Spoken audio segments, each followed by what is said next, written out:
Assalamualaikum warahmatullahi wabarakatuh. My name is Muhammad Naquib YUSRI, and today I will be presenting my final project for LAS615 Regional Landscape. So for my final project, I decided to propose a Mangrove Nature Walk for my enlargement plan. So let's begin. Starting off with the top of my board. So the key plan and location plan. So the site I chose is located in Mukim Kapar, where Sungai Kapar Besar located, which is the farthest north Kapar Forest Reserve. So there is a village called Kampung Tuk Muda, which is the nearest residential area located next to Sungai Kapar Besar, where most of the locals use the river as a source of income for its natural resources, mainly fishing. So what are the site issues and potential? So the site issue that I have discovered at the site, which is Sungai Kapar Besar. Sungai Kapar Besar is a site that needs to be highly valued for its natural resources and cultural worth for Mukim Kapar. Due to the development of power station, which is the Kapar Energy Center, it has affected the river's biodiversity and the residential quality of life. So one of two main issues that we have found, which is the frequent flood due to tide, which carries the unwanted pollutant to local residents during floods, especially during high tides. And second is waste from industrial power plant that has affected the natural ecosystem of Sungai Kapar. The way it affected the ecosystem of Sungai Kapar is they actually threw away sediments like coals, where they burn to generate energy for the power plant. So what is the design concept I propose? So what I propose is the Mangrove Nature Walk.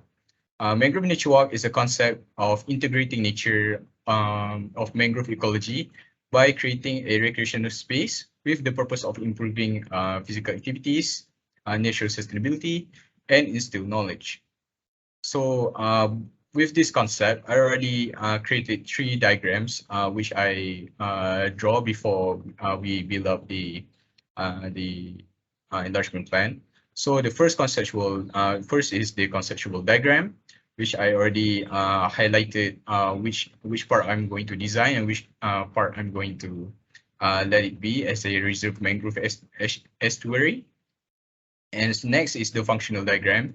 This is where I decided to where I will be adding the activities, where I will be planning of what kind of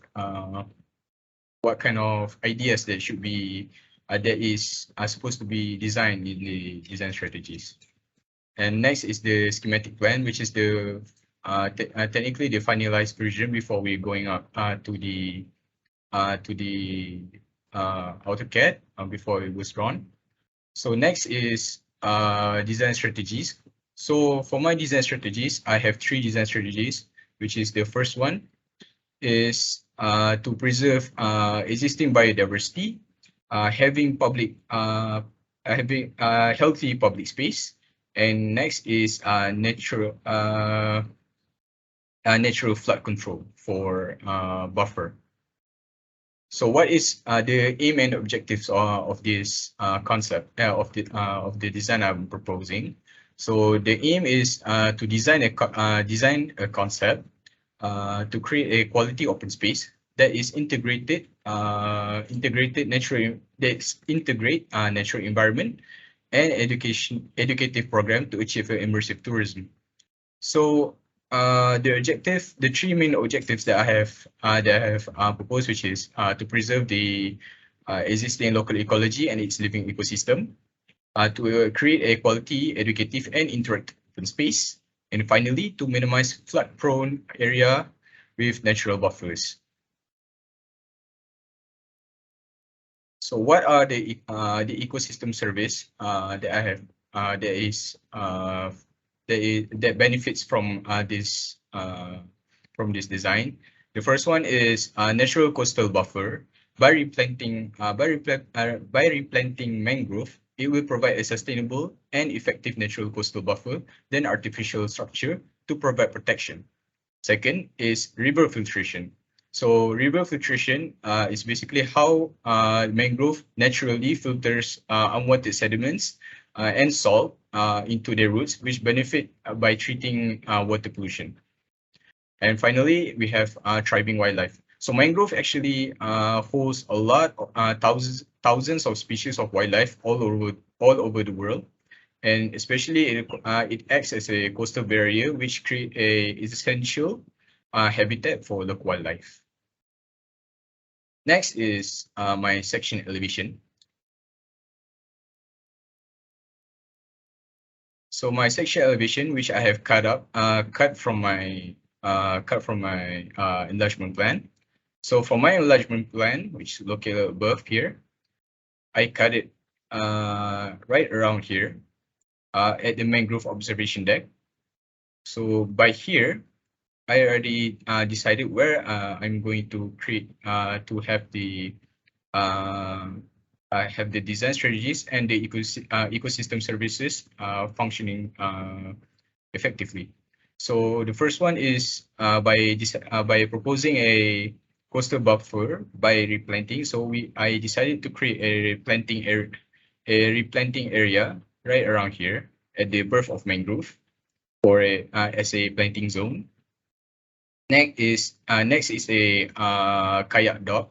So for this kayak dock, it is mostly focused for open space, because this is a open space for to solve the problem of degradation of open space. And finally is the fishing deck. So the fishing deck is mostly for regular activities, fishing, same as kayak. Next is the perspectives. So the perspectives, this is the perspective that I took out and drawn. So from this perspective, I added a informative perspective. So one of the most important things about mangrove is the plants. So one of the three major plants that I have decided to use and mostly focus off is the three type of mangrove, which is the Avicennia alba, Avicennia officinalis, and Rhizophora micronata. So in conclusion, Sungai Kapar. Sungai Kapar Besar is an area that is flourished with natural biodiversity due to its abundance of natural resources, which able to support life. With the effective design strategies and supportive ecosystem services, we are able to create an interactive and good quality open space that preserve the natural element, which also have the while also effectively to fend off floods during the rising tides. That is all from me. I hope you enjoy this video. Thank you.